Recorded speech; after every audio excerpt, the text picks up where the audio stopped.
Hello learners, welcome to Net Crackers. So आज का जो टॉपिक होने वाला है वो होगा 13 जून 2023 के बोथ शिफ्ट्स के क्वेश्चन पेपर का डिस्कशन। मतलब हम आज करने वाले हैं एग्जाम का एनालिसिस, जो कि बहुत ज़्यादा इंपॉर्टेंट है अपकमिंग एग्जाम में। जैसे कि आज किसी का एग्जाम है, देन नेक्स्ट डेज में 22 तक एग्जाम है, 22 तक लास्ट एग्जाम है, तो आपको बहुत ज़्यादा हेल्प मिल जाएगी इन क्वेश्चंस को अगर आप समझ लेते हो, या इन टॉपिक्स को अगर आप समझ लेते हो तो आपके लिए बहुत ज़्यादा हेल्प हो जाएगी, क्योंकि ये सारे ही इंपॉर्टेंट टॉपिक्स हैं और इन्हीं से क्वेश्चन रिपीटेड फॉर्म में आ रहा है। तो चलिए स्टार्ट करते हैं। एंड स्टार्ट करने से पहले मैं यहाँ पे आपको बता दूं कि हमारे बैचेस भी ऑलरेडी स्टार्ट हो चुके हैं और अपकमिंग बैचेस भी स्टार्ट होने वाले हैं। तो आप सभी यहाँ पे, अगर आप ऑनलाइन एंड ऑफलाइन बैचेस के लिए इंटरेस्टेड है तो आप सभी यहाँ पे कॉल कर सकते हैं, जो कि आपको नंबर स्क्रीन पे विजिबल भी होगा। और आप वेबसाइट पे भी जा सकते हैं www.netcrackers.net की वेबसाइट पे जाके वहाँ पे एनरोल भी कर सकते हैं हमारे अपकमिंग बैचेस के लिए। क्विकली आप यहाँ पे बैचेस ले सकते हैं, बिकॉज क्लासेस ऑलरेडी स्टार्ट होने वाली हैं, ताकि आपकी कोई भी क्लासेस मिस ना हो। और यहाँ पर आपको एक्सपर्ट का गाइडेंस मिल जाएगा। एडुकेटर्स आपको, टॉप एडुकेटर्स आपको यहाँ पे गाइड करने वाले हैं, जिससे कि आपको बहुत ज़्यादा हेल्प मिलेगी एग्ज़ाम के लिए। तो चलिए स्टार्ट करते हैं नेक्स्ट पॉइंट पे कि क्या पैटर्न होता है एग्ज़ाम का। तो एग्ज़ाम में आप सभी को पता है कि दो ही पेपर पूछे जाते हैं, एक होता है पेपर 1 एंड एक होता है पेपर 2।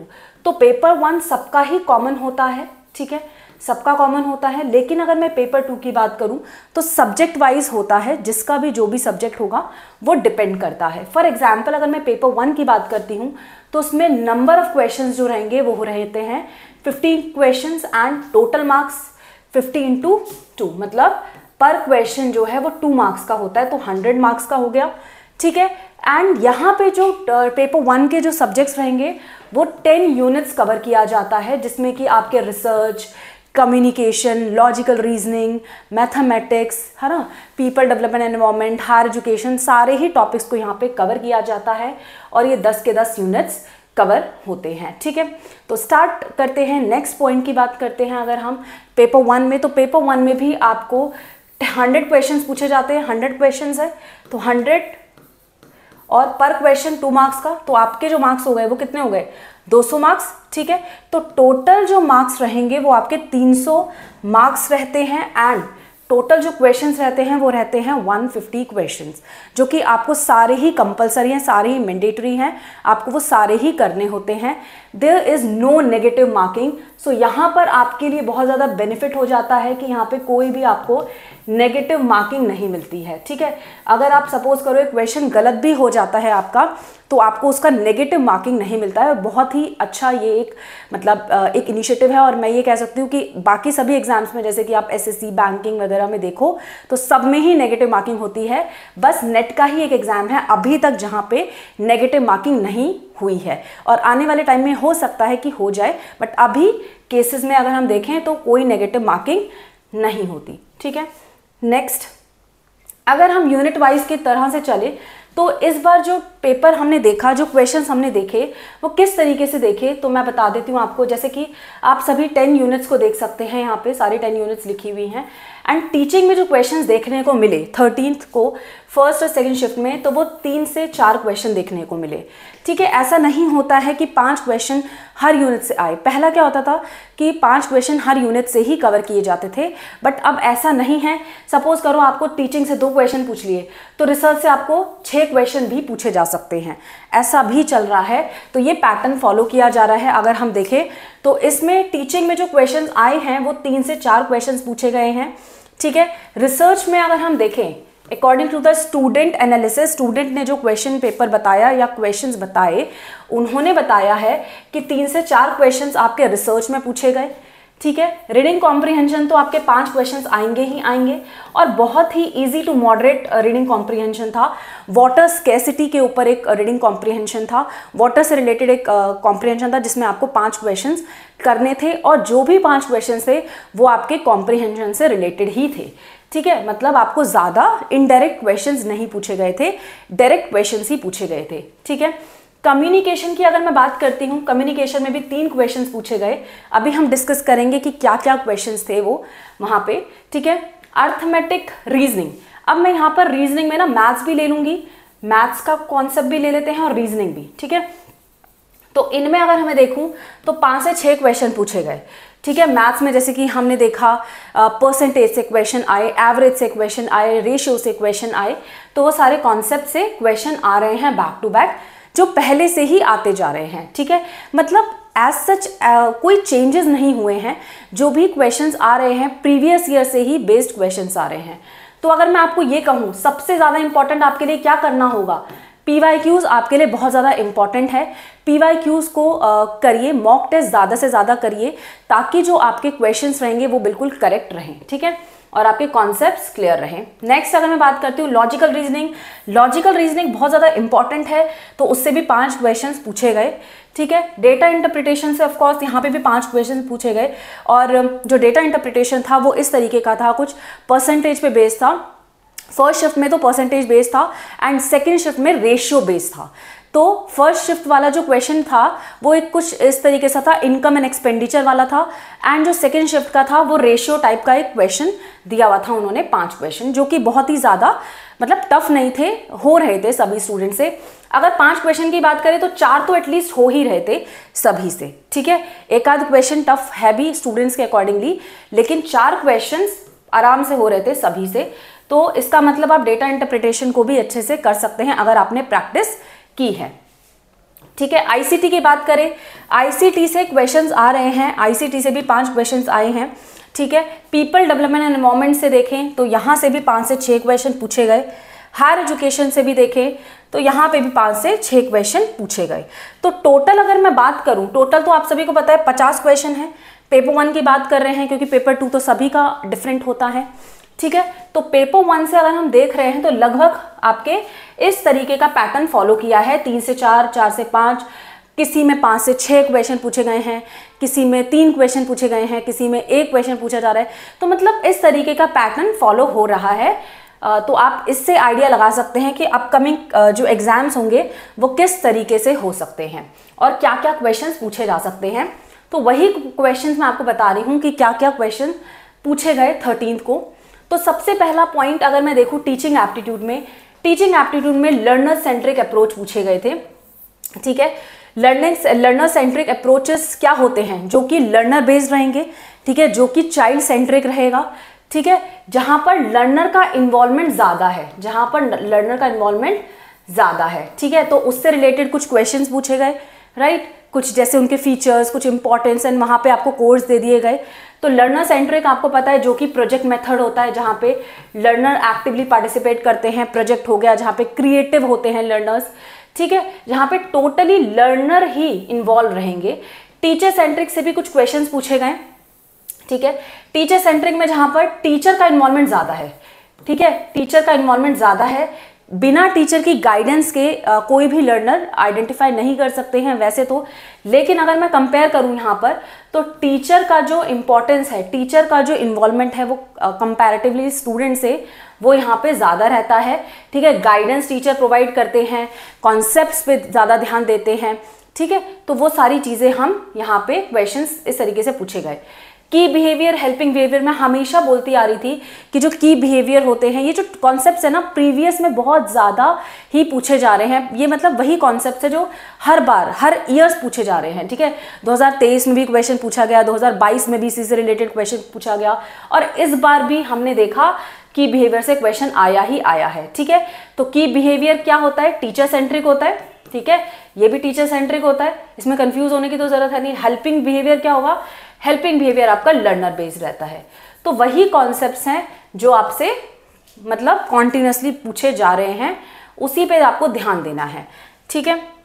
आप अभी मैं अगर आपको बोलूं नेक्स्ट जो एग्जाम्स हो रहे हैं उसमें अगर हम देखें, नेक्स्ट जो शिफ्ट होगी उसमें आपसे पूछे जा सकते हैं लर्नर की थ्योरीज, लर्नर थ्योरीज इंपॉर्टेंट है। अगर मैं एनालिसिस करूं लर्नर थ्योरीज से डेफिनेटली आगे के एग्जाम्स में क्वेश्चन आ सकते हैं, मॉडल से क्वेश्चंस आ सकते हैं, लेवल से क्वेश्चन आ सकते हैं, लेवल ऑफ टीचिंग, ठीक है, मेमोरी हो गया, आपका अंडरस्टैंडिंग हो गया, रिफ्लेक्सिव हो गया, उन सब से पूछे जा सकते हैं, ठीक है। एंड आपका इवैल्यूएशन से क्वेश्चन पूछा जा सकता है, फॉर्मेटिव हो गया, summative, evaluation, criterion, norm reference, इन सब से अपकमिंग एग्जाम में क्वेश्चन आ सकते हैं, ये मैं आपको बताना चाहती हूँ। और इन सारे टॉपिक्स को आप कर सकते हो अपकमिंग एग्जाम में, जिनका भी अभी एग्जाम है 22 तक। ठीक है, चलिए आगे बढ़ते हैं यहाँ पे रिसर्च में। तो रिसर्च की अगर मैं बात करूँ, रिसर्च में रिसर्च एथिक्स से एक क्वेश्चन आया। एथिक्स तो वैसे भी हमेशा ही 100% इंपॉर्टेंट कॉन्सेप्ट रहा है। एथिक्स से मतलब आप लगा लो 3 से 4 साल पहले से ही क्वेश्चंस पूछे जा रहे हैं। तो एथिक्स तो है ही है इंपॉर्टेंट कॉन्सेप्ट। तो एथिक्स से क्वेश्चन पूछा गया कि क्या क्या एथिक्स होते हैं, उनसे क्वेश्चन पूछा गया। हाइपोथेसिस टेस्टिंग से क्वेश्चन पूछा गया। ठीक है, हाइपोथेसिस टेस्टिंग क्या होता है, उसमें किस तरीके से टाइप 1 टाइप 2 एरर से क्वेश्चन पूछा गया। ठीक है, टाइप 1 एरर क्या होता है, टाइप 2 एरर क्या होता है। अभी जो कल का क्वेश्चन आया था वो टाइप 1 एरर से पूछा गया था। हो सकता है कि आने वाले टाइम में आपको टाइप 2 एरर से भी क्वेश्चन आए। देखो, टाइप्स ऑफ रिसर्च भी बहुत ज़्यादा इंपॉर्टेंट है। और टाइप्स ऑफ रिसर्च में अगर मैं देखूँ यहाँ पर एक्सपेरिमेंटल रिसर्च से क्वेश्चन आया। अब आने वाले स्टूडेंट्स क्या कर सकते हैं, जिनका भी एग्जाम है, अपकमिंग एग्जाम है, वो सारे ही टाइप्स ऑफ रिसर्च को पढ़ सकते हैं। ठीक है, सारे ही टाइप्स ऑफ रिसर्च को पढ़ सकते हैं। कल के एग्जाम में आया था एक्सपेरिमेंटल रिसर्च। हो सकता है अपकमिंग एग्जाम्स में आपको एक्सपोज्ड आ जाए, ठीक है, प्योर रिसर्च के बारे में आ जाए, डिस्क्रिप्टिव के बारे में आ जाए। तो आपको ओवरऑल सारे ही रिसर्च के टाइप्स पढ़ने होंगे। सारे रिसर्च के टाइप्स इंपॉर्टेंट होते हैं। ठीक है, तो ये सारे कॉन्सेप्ट्स आपसे पूछे गए। रिसर्च एथिक्स आप देख लेना, कॉमन ही टॉपिक रहने वाला है, ये हर बार पूछा जाएगा। और ये अभी आपका अपकमिंग जो एग्जाम्स हैं उसमें बार बार पूछा जाएगा, अलग अलग तरीके से। सेम क्वेश्चन ही पूछा जाएगा, बट हाँ अलग अलग तरीके से पूछा जाएगा। तो रिसर्च एथिक्स बहुत ज़्यादा इंपॉर्टेंट है, इसको ज़रूर से कर लीजिएगा। हाइपोथेसिस को भी कर लीजिएगा। नल हाइपोथेसिस, ऑल्टरनेटिव हाइपोथेसिस क्या होता है, उसको ज़रूर से पढ़ लीजिएगा, क्योंकि उससे रिलेटेड भी क्वेश्चंस आते हैं। अपकमिंग क्वेश्चन में मैं अपकमिंग एग्जाम्स की बात करूँ तो क्वालिटेटिव रिसर्च से क्वेश्चन आ सकता है। क्वालिटेटिव क्या होता है, क्वांटिटेटिव क्या होता है। ठीक है, ये आप ज़रूर से कर लीजिएगा, क्योंकि ये आपके कुछ इंपॉर्टेंट क्वेश्चंस हैं जो अपकमिंग एग्जाम्स में आपसे पूछे जा सकते हैं। चलिए नेक्स्ट टॉपिक की बात करते हैं। रीडिंग कॉम्प्रिहेंशन, जैसे कि मैंने अभी आपको बोला, रीडिंग कॉम्प्रिहेंशन स्टूडेंट्स के अकॉर्डिंगली जो क्वेश्चन थे वो इजी टू मॉडरेट थे। 5 ही क्वेश्चन पूछे गए थे, 5 ही क्वेश्चन पूछे जाते हैं। और टॉपिक जो था ना वो वाटर स्केसिटी से रिलेटेड था। वाटर स्केसिटी से रिलेटेड कोई एक आपको रीडिंग कॉम्प्रिहेंशन दिया था और 5 ही क्वेश्चन पूछे गए थे, जो कि हो रहे थे स्टूडेंट से। तो ज़्यादा टेंशन लेने की ज़रूरत नहीं है। रीडिंग कॉम्प्रिहेंशन के लिए आप लोग 4 से 5 क्वेश्चन आराम से कर पाओगे अगर आपने थोड़ी भी प्रैक्टिस की है। बिकॉज रीडिंग कॉम्प्रिहेंशन और डीआई हमेशा ही प्रैक्टिस मांगता है, तो प्रैक्टिस तो आपको करनी होगी। और अगर आपने की होगी तो डेफिनेटली आपका हो जाएगा। ठीक है, रीडिंग कॉम्प्रिहेंशन। नेक्स्ट की बात करते हैं। नेक्स्ट आ जाएगा कम्युनिकेशन। कम्युनिकेशन के जो टॉपिक्स है वो ये थे। अगर मैं बात करती हूँ वर्बल कम्युनिकेशन, वैसे भी मैंने आपको बताया टाइप्स ऑफ कम्युनिकेशन आपके लिए इंपॉर्टेंट है ही, जिसमें कि आपके वर्बल कम्युनिकेशन हो जाता है, नॉन वर्बल कम्युनिकेशन हो जाता है। ठीक है, ये इंपॉर्टेंट कॉन्सेप्ट्स हैं। एनालॉग कम्युनिकेशन से भी एक क्वेश्चन आया। एनालॉग कम्युनिकेशन मतलब होता है जब हम इमेजेस, फिगर्स को ना आइडेंटिफाई कर लेते हैं एनालॉग के बेसिस पे। ठीक है, डिजिटल के बेसिस पे नहीं, जब हम इमेजेस को प्रिंटेड फॉर्म में आइडेंटिफाई करते हैं। ठीक है, एनालॉग कम्युनिकेशन के थ्रू, डिजिटली नहीं, यहाँ पे हम कनेक्ट नहीं कर रहे हैं, बट हम एनालॉग के थ्रू आइडेंटिफाई कर रहे हैं और उसको समझ रहे हैं, तो उसको हम कहते हैं एनालॉग कम्युनिकेशन। इससे एक क्वेश्चन देखने को मिला। और साथ ही साथ मैं आपको अपकमिंग एग्जाम्स के लिए बता दूं कि कौन सा क्वेश्चन इंपॉर्टेंट हो सकता है या टॉपिक इंपॉर्टेंट हो सकता है, तो वो होगा क्लासरूम कम्युनिकेशन। ठीक है, क्लासरूम कम्युनिकेशन को बहुत ही अच्छे से आप लोग कर लीजिएगा, क्योंकि ये अपकमिंग एग्जाम्स के लिए 100% आने वाला क्वेश्चन रहेगा, क्योंकि ये हर बार पूछा जा रहा है और इसी तरीके के पैटर्न को हमेशा एनटीए ने फॉलो किया है। तो हमें ये टॉपिक्स तो करने ही करने हैं। नेक्स्ट बात करते हैं। नेक्स्ट आ गया आपका अर्थमेटिक रीजनिंग। अर्थमेटिक रीजनिंग में मैंने आपको यहाँ पर मैथ्स भी डाल दिया है, मैथ्स से भी क्वेश्चंस बता रही हूँ, साथ ही साथ मैं आपको रीजनिंग से भी क्वेश्चन बता रही हूँ। तो अगर मैं बात करूँ यहाँ पर कोडिंग डिकोडिंग से एक क्वेश्चन देखने को मिला। ठीक है, एक क्वेश्चन देखने को मिला। स्टूडेंट्स को क्वेश्चन तो याद नहीं थे, अदरवाइज अगर मैं क्वेश्चन याद रहते तो मैं यहाँ पे लिख भी देती, बट उन्होंने टॉपिक्स बताए कि किस तरीके से या फिर कौन से टॉपिक से क्वेश्चन आए। तो कोडिंग डिकोडिंग इंपॉर्टेंट है। साथ ही साथ नंबर सीरीज से भी क्वेश्चन देखने को मिले। ठीक है, नंबर सीरीज से भी क्वेश्चन देखने को मिले। और जो क्वेश्चन था ना वो रॉन्ग सीरीज से था। किससे था? Wrong series. आपको एक सीरीज दे दी गई थी और आपको फाइंड आउट करना था कि जो सीरीज है कहाँ पे गलत हो रही है। ठीक है, तो ये पैटर्न पहले भी आ चुका है, ये एनटीए ने पहले भी 2023 में 22 में भी क्वेश्चन दिया हुआ है। तो आपको ये चीज दिख रही होगी कि जो क्वेश्चन आ रहे हैं ना वो वही पैटर्न के फॉलो में आ रहे हैं। तो इस बार आपसे रॉन्ग यहाँ पे मतलब 13 को रॉन्ग सीरीज पूछ लिया गया। हो सकता है अपकमिंग क्लासेस में, अपकमिंग एग्जाम्स में आपसे जो भी क्वेश्चन पूछा जाए वो नॉर्मल सीरीज से क्वेश्चन आए। ठीक है, नेक्स्ट अगर मैं बात करती हूँ परसेंटेज से क्वेश्चन पूछे गए। परसेंटेज से क्वेश्चन, ये तो बहुत ही कॉमन है, परसेंटेज बेस्ड क्वेश्चन पूछे गए। रेशियो से क्वेश्चन देखने को मिले हैं। ठीक है, रेशियो से क्वेश्चन देखने को मिले हैं। रेशियो से सपोज करो 4:5 है। रेशियो क्या होता है? रेशियो जस्ट एक डिवीजन ही होता है। अगर मैं इसको इस तरीके से लिखूं 4/5, तो मैं रेशियो को इसको इस तरीके से भी लिख सकती हूँ 4:5। ठीक है, तो रेशियो से क्वेश्चन देखने को मिले। ब्लड रिलेशन से क्वेश्चंस आए हैं, कुछ क्वेश्चंस ब्लड रिलेशन से आए हैं। हो सकता है अब अपकमिंग एग्जाम्स में डायरेक्शन से आ जाए क्वेश्चन, सिटिंग अरेंजमेंट से आ जाए क्वेश्चन। ठीक है, मैथ्स में अगर मैं आपको बोलूं स्पीड एंड डिस्टेंस से क्वेश्चन आ सकता है, स्पीड एंड डिस्टेंस से क्वेश्चन आ सकता है। प्रॉफिट एंड लॉस से क्वेश्चन डेफिनेटली आ सकता है, प्रॉफिट एंड लॉस से क्वेश्चन आ सकता है। ठीक है, और आपको बता दूं मैं एवरेज से क्वेश्चन आ सकता है, क्योंकि एवरेज को अभी छोड़ दिया गया है। ठीक है, परसेंटेज एंड रेशियो से क्वेश्चन आए ना, तो एवरेज से अपकमिंग क्वेश्चंस में एग्जाम्स में आ सकता है। प्रॉफिट एंड लॉस से रिलेटेड क्वेश्चन आ सकता है। स्पीड एंड डिस्टेंस का जरूर से कर लीजिएगा, ये भी बहुत ज़्यादा इंपॉर्टेंट है। बाकी आप सभी ये सारे टॉपिक्स तो करने ही हैं, मतलब नंबर सीरीज से तो क्वेश्चन हर बार ही पूछा जाता है, कोडिंग से क्वेश्चन पूछ लिया जाता है। तो ये अपकमिंग एग्जाम्स के लिए इंपॉर्टेंट टॉपिक्स मैंने आपको बता दिए हैं, ताकि आप इनको भी प्रिपेयर करते चलो साथ ही साथ। ठीक है, नेक्स्ट पॉइंट की बात करते हैं, लॉजिकल रीजनिंग की। लॉजिकल रीजनिंग बहुत ही ज़्यादा इंपॉर्टेंट टॉपिक है।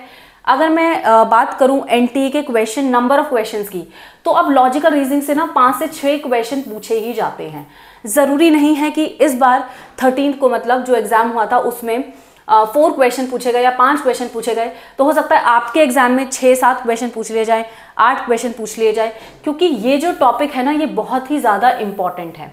मैंने हमेशा बताया है कि फेलिसीज आपका एक इम्पॉर्टेंट टॉपिक रहा है, वेरी वेरी इंपॉर्टेंट टॉपिक रहा है।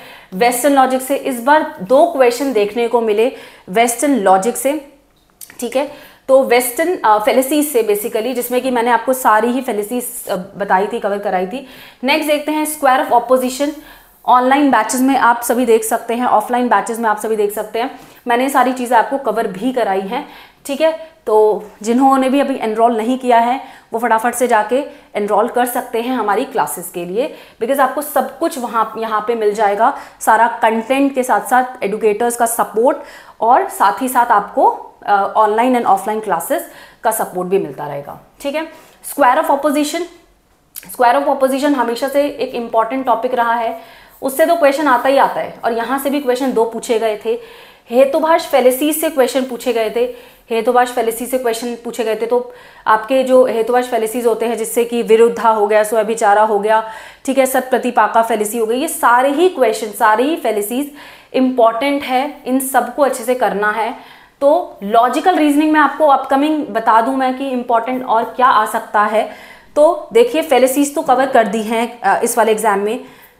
स्क्वायर ऑफ ऑपोजिशन भी कॉमन है, स्क्वायर तो आएगा ही आएगा।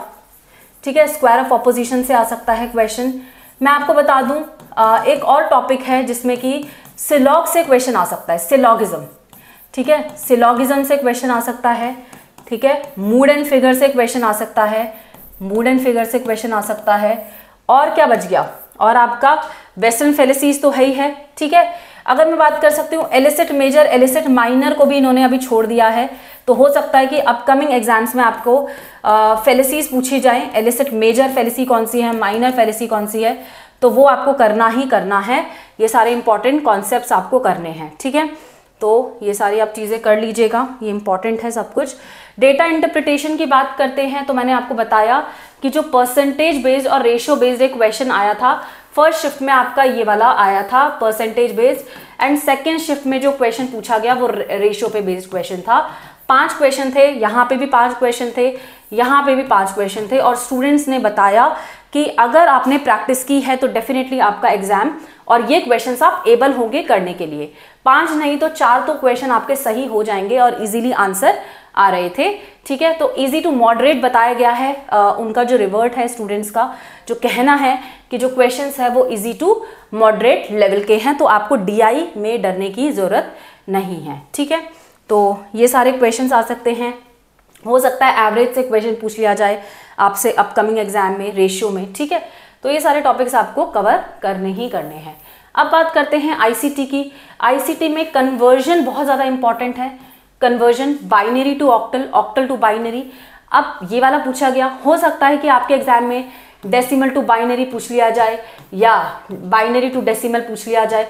कन्वर्जन तो वैसे भी इंपॉर्टेंट ही है, हेक्साडेसिमल से बाइनरी पूछ लिया जाए या बाइनरी से हेक्साडेसिमल पूछ लिया जाए, तो आपको सारे ही कन्वर्जन पढ़ने होंगे, समझने होंगे कि हम किस में क्या करते हैं, किस में हम डिवाइड करते हैं, किस में हम मल्टीप्लाई करते हैं और किस पर्टिकुलर वैल्यू से हम डिवाइड या मल्टीप्लिकेशन कर रहे हैं। जिसमें हम कन्वर्ट करेंगे ऑब्वियसली उसी से डिवाइड और मल्टीप्लिकेशन करेंगे, ठीक है। अब मैं बात करती हूँ इस पॉइंट की HTTP के बारे में और इंटरनेट के बारे में, ठीक है। और अगर मैं यहाँ पर देख, हाइपर टेक्स्ट ट्रांसफर प्रोटोकॉल से रिलेटेड एक क्वेश्चन आया था, आई थिंक इसकी फुल फॉर्म पूछी गई थी, स्टूडेंट्स ने बताया, इसका एब्रीविएशन पूछा गया था। तो ये बहुत ईजी है। इंटरनेट से क्वेश्चन आया था, एक्स्ट्रा नेट से क्वेश्चन आया था, हो सकता है आगे के क्वेश्चन पेपर में आपका इंट्रानेट से क्वेश्चन आ जाए, ठीक है। आपको मैं बता दूं नेक्स्ट अपकमिंग जो एग्जाम्स है उसमें सर्च इंजन से क्वेश्चन आ सकता है, टाइप ऑफ सर्च इंजन पूछ लिया जाएगा, वेब ब्राउजर से क्वेश्चन आ सकता है, ये भी आप ज़रूर से कर लीजिएगा। सारी की सारी एब्रीविएशंस, जितनी भी एब्रीविएशंस हैं उनको बहुत अच्छे से करना है, क्योंकि एब्रीविएशंस तो आपके आ ही रहे हैं हर बार, ये ज़रूर करना है। कन्वर्जन ज़रूर करना है, सारे कन्वर्जन को कर लीजिए, ये भी बहुत ज़्यादा इंपॉर्टेंट है। तो ये तो इंपॉर्टेंट टॉपिक मैंने डाल दिए, ठीक है। तो आप एब्रीविएशंस को भी फोकस कर सकते हैं अपकमिंग एग्जाम में, क्योंकि एक एब्रीविएशन पूछ लिया गया है HTTP, that is hyper text transfer protocol, ठीक है। तो ये कंप्लीट हो गया। नेक्स्ट की बात करते हैं। नेक्स्ट टॉपिक आ गया आपका people development and environment. People and environment की बात करें तो इसमें आपसे एक क्वेश्चन पूछा गया, कार्बन मोनोऑक्साइड से रिलेटेड एक क्वेश्चन पूछा गया। तो अगर मैं बात करती हूँ कार्बन मोनोऑक्साइड सबसे ज़्यादा जो जनरेट किया जाता है वो किससे जनरेट किया जाएगा? व्हीकुलर इमिशन से, ठीक है। जो व्हीकुलर इमिशंस हैं उससे ही, जो व्हीकल्स हम यूज़ कर रहे हैं सबसे ज़्यादा कार्बन मोनोऑक्साइड जनरेट होता है उससे। तो आई थिंक इसी से रिलेटेड कुछ क्वेश्चन था कि जो कार्बन मोनोऑक्साइड है वो मतलब किससे ज़्यादा जनरेट होता है। तो व्हीकुलर इमिशंस यहाँ पे ज़्यादा हो जाते हैं, जो व्हीकल्स हम यूज़ कर रहे हैं, जो पोल्यूशन ज़्यादा हो रहा है उससे कार्बन मोनोऑक्साइड सबसे ज़्यादा डेवलप होता है, ठीक है। तो ये बहुत ज़्यादा हार्मफुल है। एयर क्वालिटी इंडेक्स से आया था एक क्वेश्चन, एयर क्वालिटी इंडेक्स में कितने सोर्सेज होते हैं, ठीक है। तो 8 सोर्सेज होते हैं, AQI से क्वेश्चन आया, राइट। और नेक्स्ट मॉन्ट्रियल क्योटो से क्वेश्चन मतलब आया है, मैचिंग में बताया है, कुछ क्वेश्चन आया था तो मैचिंग में आ सकता है। वैसे भी आपको सारे ही इंटरनेशनल एग्रीमेंट्स करने हैं, चाहे आप मॉन्ट्रियल की बात करो, क्योटो की बात करो, रियो की बात करो, ठीक है। रियो की बात करते हैं और आपका आ जाएगा यहाँ पर एनवायरनमेंट प्रोटेक्शन एक्ट की बात कर रहे हैं, है ना। तो ये सारे के सारे इंपॉर्टेंट कॉन्सेप्ट्स हैं, ये तो कॉमन है और हर बार पूछे जाते हैं। SDG MDG से अपकमिंग स्टूडेंट ध्यान रखिए, इनके जिनका भी एग्जाम है। तो मैं SDG और MDG की बात करूं तो इससे 110% क्वेश्चन आएगा ही आएगा, तो इसको ज़रूर से कवर कर लीजिएगा। सारे SDG गोल्स, 17 SDG गोल्स हैं और 1 to 1 ऐसे पूछ लिया जाता है, गोल नंबर 17 बताओ या गोल नंबर 15 बताओ या गोल नंबर 10 बताओ, तो आपको ये टिप्स पे होना चाहिए, ठीक है। एंड MDG गोल्स की भी अगर मैं बात करूँ तो इसमें 8 गोल्स होते हैं, तो उसमें भी पूछ लिया जाता है बताओ गोल नंबर 5 कौन सा है या गोल नंबर 4 कौन सा है। तो सारी गोल्स आपको पता होने चाहिए अपकमिंग एग्जाम्स के लिए, ठीक है। नेक्स्ट कोप्स, ठीक है। कोप्स क्या होते हैं? Conference of the parties. Conference of the parties को हमें पढ़ना होगा कि कॉन्फ्रेंस ऑफ द पार्टीज क्या क्या होती हैं, ठीक है, और किस ईयर में कौन सी कॉन्फ्रेंस हुई। तो कोप 28 अभी आपको पता है, कोप 28 होने वाली है कहाँ पर? UAE में होने वाली है अभी इस साल, ठीक है। तो आपको सारी ही कॉन्फ्रेंसेस पता होनी चाहिए, कोप 27 कब हुई, कोप 26 कब हुई, ठीक है, और वो किससे रिलेटेड है, वो सारी चीज़ें आपको पता होनी चाहिए, क्योंकि ये भी इम्पॉर्टेंट है अपकमिंग एग्जाम्स के लिए भी और अभी क्वेश्चन भी देखने को मिला। ठीक है, अब मैं बात कर लेती हूँ यहाँ पर 8 पॉल्यूटेंट्स की। तो AQI जो है air quality index, air quality index बताया जाता है हर एक कंट्री का, कंट्री वाइज बताया जाता है, स्टेट वाइज बताया जाता है। तो AQI जो है ना, अभी यहाँ पर सबसे ज़्यादा एक ऐसे 8 पॉल्यूटेंट्स होते हैं जो कि पाए जाते हैं हमारे एनवायरनमेंट में। ठीक है, तो सबसे पहला आ जाता है particulate matter 10 number. Particulate matter 10 बहुत ज़्यादा एक ऐसा पॉल्यूटेंट है जो कि एयर क्वालिटी में अगर आए तो उस स्टेट का या उस एरिया का या उस सिटी का एयर क्वालिटी इंडेक्स बहुत ज़्यादा लो हो जाता है। ठीक है, PM 2.5 हो गया, ओजोन O3 से रिलेटेड। ठीक है, सल्फर डाइऑक्साइड SO2 हो गया, नाइट्रोजन डाइऑक्साइड हो गया, कार्बन मोनोऑक्साइड हो गया, लेड भी होता है और अमोनिया होता है। ठीक है, तो ये 8 पॉल्यूटेंट्स हैं, इनके बारे में पता होना चाहिए आप सभी को। और साथ ही साथ कि अगर मैं बात करती हूँ सबसे ज़्यादा डेंजरस लेवल का क्या होता है, ठीक है, उसके लिए डेंजरस लेवल के लिए कौन सा कलर मैटर करता है, तो वो सारी चीज़ें भी आपको यहाँ पर पता होनी चाहिए AQI में, क्योंकि अपकमिंग एग्जाम्स में या अपकमिंग आपके जो सेशन मतलब एग्जाम्स होने वाले हैं, आप सभी के जो भी नेक्स्ट शिफ्ट हैं होने वाली है, उसमें डेफिनेटली इस तरीके के क्वेश्चन आ सकते हैं। ठीक है, और बाकी के इंटरनेशनल एग्रीमेंट्स तो आपको करने ही करने हैं। NAPCC को भी ज़रूर कर लेना।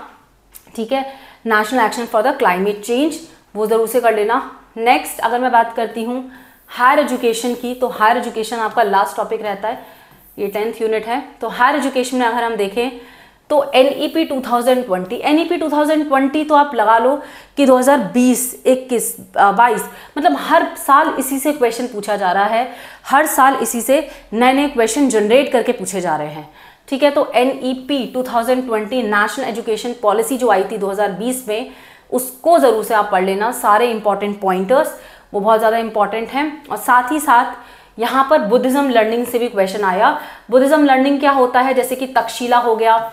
ठीक है, तक्षशिला में किस तरीके का लर्निंग होता था, राइट, विक्रमाशिला, सारे ही जो भी हमारे इंस्टीट्यूट थे और लर्निंग सेंटर्स थे, उन सबको, नालंदा के बारे में पता होना चाहिए, कब किसको हेरिटेज अवार्ड मिला, कौन से ईयर में किसको हेरिटेज अवार्ड मिला, यूनेस्को हेरिटेज ने कब मतलब यूनेस्को ने कब उसको फाइनलाइज किया। ठीक है, तो वो सारी चीज़ें आपको पता होनी चाहिए, किस में कौन सी लर्निंग हुई। ठीक है, कौन सी लर्निंग हुई, वो सारी चीज़ें आपको पता होनी चाहिए बुद्धिज़्म लर्निंग के लिए, राइट, क्योंकि ये इंपॉर्टेंट है। निरफ रैंकिंग आप सभी देखो, निरफ रैंकिंग अभी 5 जून को आया था।